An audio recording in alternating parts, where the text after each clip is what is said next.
bakit pag sa mga kaibigan mo, ang saya-saya mo, pero pag nung anak mo yung kasama mo, parang parang bored na bored ka.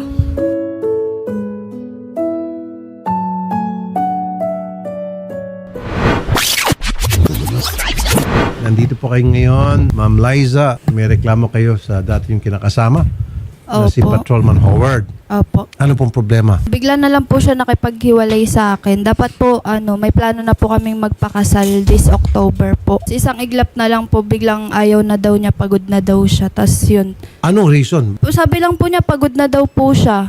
Hindi po niya ako binigyan ng talaga specific na reason kung May anak bakit. po kayo. Opo, 4 years old po.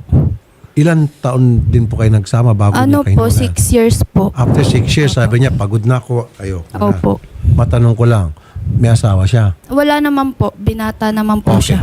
Kumusta naman ho siya? Nung okay pa kayo? Okay naman po kami dati kasi kada off pa nga po namin sa lumalabas po kami. Lagi po kaming may banding po. Tapos yun po, Oh. bigla na lang isang iglap. Pagod na Ayun. daw siya.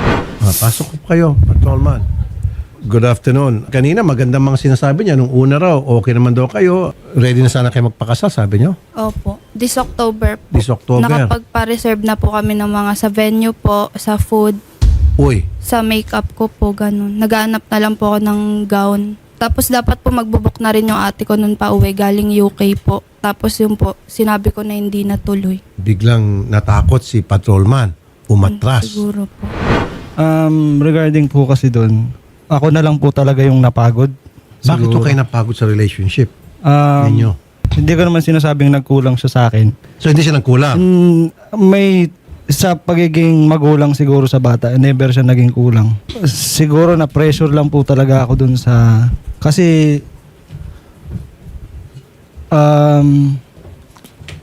tinatanong na rin siya ng magulang niya kung kailan kami magpapakasal. Bilang partner, naintindihan ko naman yun. Baka iniisip niya na hindi ko sila kayang panindigan. So, ako as partner, nagbigay din ako ng assurance dun sa side niya. Parents niya. Hmm. Direct to the point na po. Anong reason, ready na, tapos sabi mo walang pagkukulang. Bakit bigla po kayo umatras? Meron ho bang third party? Wala po. Sinisigurado ko po. Very good. Nice to hear. Yes. Then, bakit po bigla na kayo umatras? Nakaka-stress ho ba yung pagkakaroon po ng partner? Hindi naman sir kasi wala po talaga siyang sariling desisyon eh. Nakaasa siya dun sa kung anong sabihin ng side niya. Kamag-anak niya.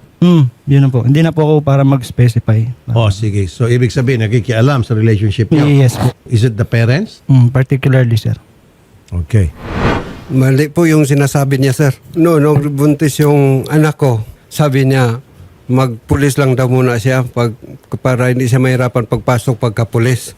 Pagkatapos daw niya mag-graduate, pakasalan na daw niya. Pero naghintay kami ng 4 years.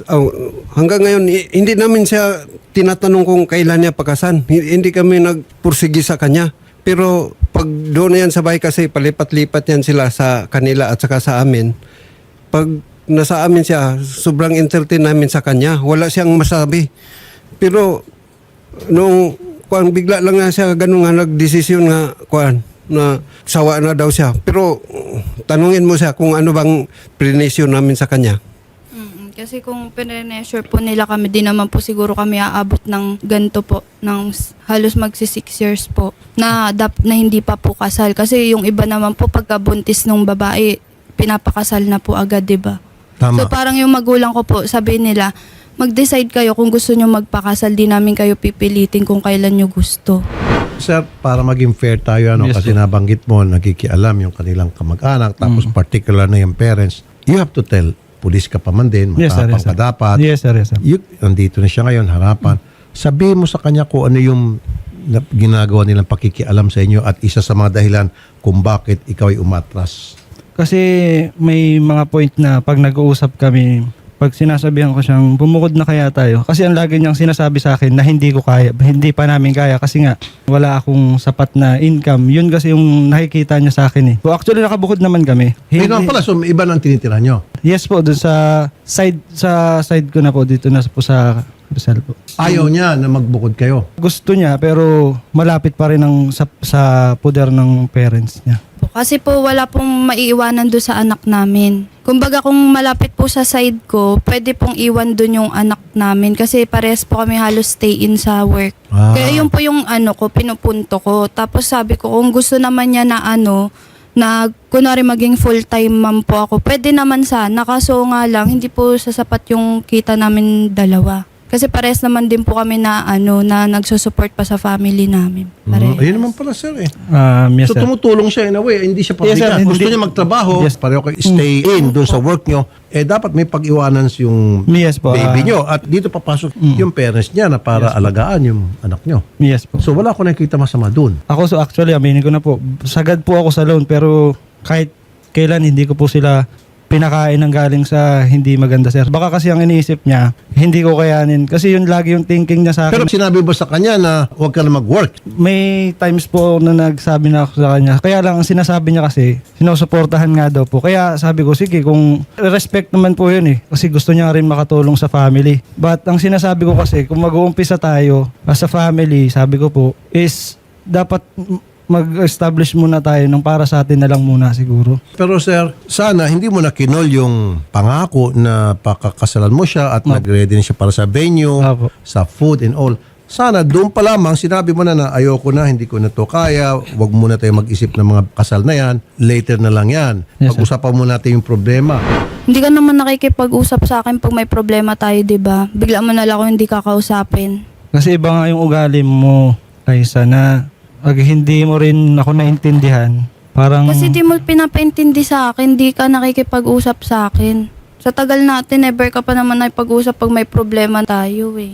Magiging okay kami kinabukasan nang wala man lang kami napag-uusapan na dapat kasi ganito. Wala Ma'am, pong nagger ganon. ka ba? Hindi nga po ako nagbubunga nga sa kanya eh. Parang pag may gusto ako sabihin sa kanya, hindi ko po malabas kasi ayaw niya nga din po makipag-usap. Kaya parang sinasarili ko na lang po. Siguro, ganun lang po talaga ako. Hindi po kasi ako pala express talaga. Galing din po kasi ako sa broken family. So, hindi ko rin na-express sa magulang ko yung nangyayari sa akin. Sir, hindi ko pa rin talaga ma-gets na hindi naman pala siya bungangera, hindi siya nagger, Apo. hindi siya pala imik. Actually, ang gusto ng maraming lalaki, yung tahimik lang, once in a while magsalita, hindi yung daktak ng daktak. Apo. Yun yung pangarap ng maraming lalaki. Yes po. Siguro yung acts of service lang po. Pag kami na lang tatlo sa bahay, yung uniform ko nga po, hindi niya may plancha eh. Seryoso. Sa papasok po ako na umaga, alis po ako ng bahay na walang kain. Kakain na lang po ako sa opisina kasi wala po nag-aasikaso sa akin. Bukod, kahit nandun siya, tatay ko na lang po yung nag-aasikaso sa akin. Luluto. Kasama po namin yung papa. So anong gusto mo sanang gawin niya? Maglabas siya, magluto, Maasikaso lang po magplansya? ba ako bago ako pumasok?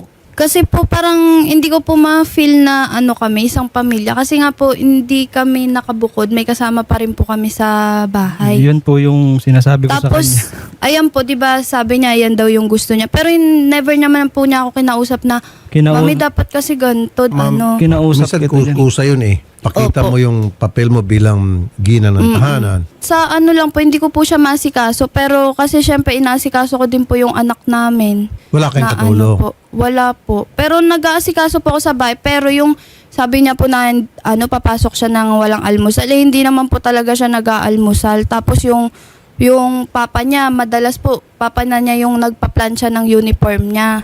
Sir, ganito yan, pareho kayo may problema ka rin. Yes po. Intindihin mo rin siya dahil siya ay nag-work. Pareho kayo Yes nag-work. po, na-understand ko naman po yun. Kung sir. sasabihin niya, I'll expect also from you, nalutuan mo rin ako. Mag-expectan kayo sa isa't isa. Yes po. Expect ko rin na lambingin mo ako, hindi mo ako nilalambing. Ganon din ang expectation niya sa'yo. Yun nga sinasabi ko, pareho kasi kayo nagtatrabaho. So you cannot demand a lot from her. You cannot expect a lot from her. The same manner, she cannot expect a lot from you. Dahil pareho kayong working. Yes, Kaya nga doon pumapasok, mapalad tayong mga Pilipino, unlike sa ibang bansa, doon pumapasok yung mga kasambahay na tumutulong. Now in this case, nandiyan pala si father-in-law, yung si papa mo, at yun ang papel ng papa mo na tumulong, na maglaba, magplansya. Like me, nung magkasama kami ni Jocelyn, wala kami kasambahay. Yung mother-in-law ko, sinalang. Siya naglalaba, siya nagpaplansya, lahat. Yes, po. Nung hindi pa kayo masyado maka-afford ng kasambay. Yes, Yung mother-in-law, yun ang papel ng papa mo. So do not expect anything from her. Ganun din ako, hindi na ako nag-expect kay Jocelyn kasi yung mga gagawin sana niya, ginagawa ng mama niya. Wala siyang kasalanan doon, sir. Opo. Plus, alaga pa kay baby. Opo. Buti po sana kung pag off ko, gumagala lang po ako. Gusto ko po nasa bahay nga lang po ako kahit inaaya po ako gumala kasi parang para sa akin quality time na namin yun eh. Ayun. Todo asikaso. Ako wala akong nakikita mali doon, sir. Wala talaga. Promise. Pero parang siya pa po yung galit na galit sa akin. Pinaalis niya po ako sa kanila. O baka naman, sir, tulad ng iniisip ng ibang manetizen, Papo. baka meron ka na nakita sa labas dyan. Alam mo naman, sir, kasi mga pulis, talaga namang habulin din yan ng mga chicks. Lalo na po sa inyong posisyon, maganda po yung trabaho nyo. Siyempre, hindi mo naman aminin yan. Alam niyo, sir, yun yung nakikita kong possible reason. Yes, sir. Just like kung ano yung sinasabi ng maraming netizen. Apo. And aminado naman po ako dati na nagkaroon ako ng estado na ganyan, na nagkaroon ako ng third party. Aminin ko na po para baka hindi niya po sinabi sa inyo. Meron po akong naging issue kami na ganyan dito sa assignment ko po nung Oo nga, training po. sabi ko sa iyo, nangyari noon, pwede mangyari ulit ngayon. Pwede po pero see?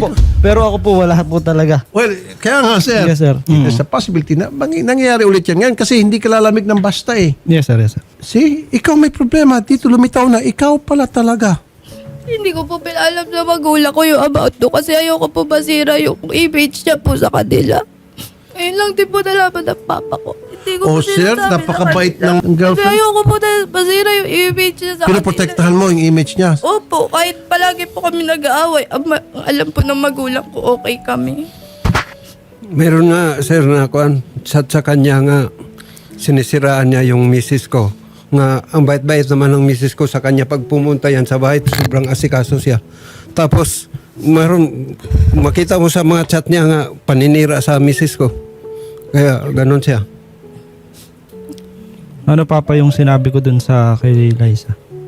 Yung, kuan, nagpabuyo ka naman sa mama. Totoo naman po kasi ilang desisyon na yung ginawa ni Liza na nakabase lagi sa inyo. Hindi naman po ako para magsalita ng hindi ganun. Kung hindi ko alam naman po ni Liza yan eh. Alam naman po niya yan kung ano yung issue namin pagdating sa decision making namin sa amin dalawa. Sabi ni ate ganito, sabi ni kuya, sabi ni mama, may mga ganun kasi lagi papa. Kaya ako, iniisip ko kung sakali kaya na magtuloy kami, ganun pa rin. Kaya nga, sir, ito yung sinasabi ko. Communication is very Yes po. important in any Yes po, relationship.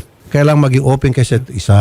Pag ititago nyo yan, nagtatahimik kayo, yan ay lalaki ng lalaki hanggang sa sumabog na. Ilang beses naman nating sinabihan kita na magdesisyon ka naman na para sa'yo. Sinabihan naman Ano ba kita yung mga dun. decision na yun? Kailangan ko pa ba? Ang dami. Hindi, pero alam mo yung sinasabi ko na lahat ng desisyon mo nakabase sa side mo. Bakit may masama ba silang sa atin? Yun nga, ang sinasabi ko lang, para sa atin, mag-decide ka naman ng para, na ikaw lang. Ano yung major nangyari sa pagsasama nyo na nag-decide siya labag sa kalooban mo because na-influensya lang ng parents niya? Magbigay kang sample. Hindi mo matandaan, ano? Hindi ko pa Kasi wala eh. Hindi mo makalimutan yun. Sige po. So, wala. You're just making things up. Sige. O, see? Huli ka. Third party, yan yung sinisigaw ng mga netizen. Marami nga dyan sa ating mga asawa, magkasintahan, nagtitiis sa hirap sa ginhawa. Sakripisyo, tiis. Napakababaw, sir, ng problema nyo. Napakababaw. Di ba? Yung iba pa ganyan, nagkakasakitan, nagkapisikalan na. Ibig ko sabihin, kumpara sa problema ng iba, yung sa inyo, walk in the park, napakagaan. Nagsawa ka na siguro kay ma'am, all of a sudden may nakita kang bago dyan. Yun. So ma'am, hindi naman kasi kayo kasal. Wala tayong magawa. Kung biglang siya tumalikod, pwede ka lang siguro magsampa ng kaso. Kung siya naging pabaya sa anak ninyo, marami siya ginagawang mga bagay na nakasama ng kalooban mo, economic, psychological, and emotional abuse. Pwede ka magsampa ng kaso against him. Mahal mo yung anak mo. Ay, Ilang taon? sobra po. Sobra po. So alang-alang sa baby ninyo, ilang taon? 4 years old po. Ayaw mo pagbigyan ng second chance. Magbubukod kayo at pagkatapos, pag-usapan nyo kung ano yung mga kamalian ninyo, kayo lang muna ang dalawa. Then, in the middle, you will reach an agreement na win-win solution Apo. para sa inyong dalawa. Payag ka. Pwede naman po. O, Wala ayun naman naman. pala. Ma'am, Hindi na po. ayaw mo na rin sa kanya. Pagod na po ako kasi lagi po siyang ganyan. Akala ko pupunta po, rito, gusto mo makipagbalikan. Hindi po, kahit sa sustento na lang po. Yung kasal po namin ngayon, pangalawang beses niya na po yan na aya sa akin po. Tapos palawang cancel. Opo. Ay, naku. Wala na daw siya ibang kilalang kamag-anak ng anak ko, kundi ako lang daw po. So yung magulang ko po, di niya na po kilala yan na kamag-anak po ng anak ko. Parang tinatakwil na niya. Opo. Kasi kaya nga po siya nagalit, kaya po niya ako pinali sa kanila nun eh. Kasi pinasundo ko po sa magulang ko yung anak namin sa kanila po. Tapos hindi ko po siya nasabihan nun, nasusunduin. Tapos doon po siya nagalit. Doon niya po ako sabi niya umalis na daw ako. Well, Hindi ko sige daw siya ma'am, sinasabihan. hindi pala yun ang purpose po na pumunta rito para magkabalikan kayo. Yung purpose mo pala para sustento sa bata. Opo. Madali yun. Pwede natin gawa ng paraan. Pwede tayo umakit sa kamkrami to make sure na Yes. yung kung ano yung narapat na support and then isa salary deduction sa kanya na monthly may darating sa inyo. Punta tayo sa kamkrami. Yun, nausap ko Doon na natin po kasi dyan about sa sustento. Ang sagot niya, kinuha-kuha ko daw yung anak ko, tapos pag daw kunwari na short ako, daw ako siniswerte, kukunin-kunin ko daw yung anak ko, hindi ko daw kaya mapanindigan. Okay. So split na kayo. Pareho kayo may trabaho. So mag-ambag kayo pareho ng certain amount para sa pagpapalaki ng anak nyo. Yes po, yes. Yun yun. Hindi pwede naman puro siya na Sa akin lang. lang po. Yun. Kalkulin natin magkano ba pangangailan ng bata. Renta, lagay natin dyan. Electricity, tubig, and then pagkain, diaper, vitamins, etc. And then hati yung sa gitna yan. Okay sa'yo. Opo. Okay sa'yo. Opo, wala pong problema. Basta pagdating sa anak ko, hindi po ako magdadamot. And then, yung sustento mo, dadaan namin sa kamkrame para hindi na siya araw-araw tawag sa'yo na habul-habulin ka. Kahit 10,000 lang sir kasi mag-rent sila 5 to 6,000. Tapos yung yaya, magkuha silang yaya, mga 6,000 din. Tapos pang pa-eskwela pa at saka pagkain. Yun nga po sinasabi ko sa hati, sa lahat. Madali ko Anything. pong gawa ng paraan yun, ma'am. Anything po na basta para sa anak ko. Never Pwede ako kung kayong magdadamot. pasamahan sa kamkrame, kausapin natin yung admin para ma-execute na yun, tapos magkapirmahan. Opo, ganyan Okay lang na. sir. Okay. Wala pong problema sa akin, sir. Tapos na. Pero sayang, lesson learned from everybody na people will learn something from this. Umpisa kay Mrs. Ano po sa tingin niyo yung mga red flag na medyo hindi na maganda ang relationship? Dapat mag-usap na talaga. Pag po wala kayong communication sa isa't isa po, yung kahit alam nyo naman po may problema kayo, pero di nyo po pinag-uusapan. Kasi Nagdidilig yun ka lang na. naman po, hindi naman po siya namimisical or po kahit mura po wala naman po eh. Ay, very good. Ay, saludo ako sa iyo dyan, Thank you, sir. Thank you. Thank you. Kaya naman, patrolman, ano nakikita niyong problema? Yun lang din po siguro. Kulang din siguro ako sa communication din talaga. Kasi lumaki nga po ako na ganun ang sitwasyon ko. Doon kasi ako nagkulang din. Communication talaga. Kaso nga po naranasan niya na nga po tapos paparanas niya pa po sa anak niya. Yung broken family. Even in your work as a policeman, Yes po. paano yan kung tatanungin ka ng boss mo, hindi ka mag-imik? Siguro pag nasa bahay talaga, sir, ganun lang Teka po. muna. So iba yung pag sa work ka, maging open ka palagi sa Yes mga po, problema. sir. Yes po, sir. Yun naman pala, kung kaya mong gawin sa work, why not sa home? Para ma-protect mo ang trabaho mo. Dapat maging open ka rin pagdating sa bahay mo para ma-preserve mo yung samahan nyo ng family mo, mabuo yung family. Broken home ka na, di ba? Yes, sir. Para hindi na maging broken home. Ito lang para ma-advise ko sa'yo. Yes, Sa susunod, magkakaroon ka rin panibagong relationship for sure. Yung nangyari dito, para hindi na mangyari, maging open ka na. Huwag mo na hintayin na lumaki. And then, of course, yung mga in-laws, huwag makikialam. I'm very lucky na yung mother-in-law ko napakabait. Never ever nakikialam. Tumutulong pa, nagbibigay pa ng pera, namimigay pa ng kotse. O kaya, I'm very lucky. Ma'am, kakausapin ko po yung krame. Doon natin kayo pag-usapin. Apo. Of course, kay Tatay Luterio. Huwag ko kayo mag-alala. Hindi madidihado ang anak nyo rito. At kaya naman po, patrolman, Yes, sir. award. Gagawin din namin ng lahat para masiguro na yung anak ninyo Oh, yes po. nabibigyan gabay. Kung kinakailangan, every now and then, check po ng DSWD. Sana yung request ko, sir, na maganda po siguro kung magkapirmahan kami ng visitation right sa barangay para at least Yes. may po kami, may... Yes. Magpirmahan po kayo sa barangay Ayun po. doon sa visitation rights. Apo, doon na lang anong po sa araw, Pasig, sir. tapos anong oras dapat isoli yung bata. Apo. And then doon naman po sa suporta, hati sa gitna, Yes. pagpapalaki sa bata. Yes, sir. Tapos ang problema. Yes, sir. Tayo, okay na sa'yo. Opo. O, di ba? Oo, nagmano pa si sir.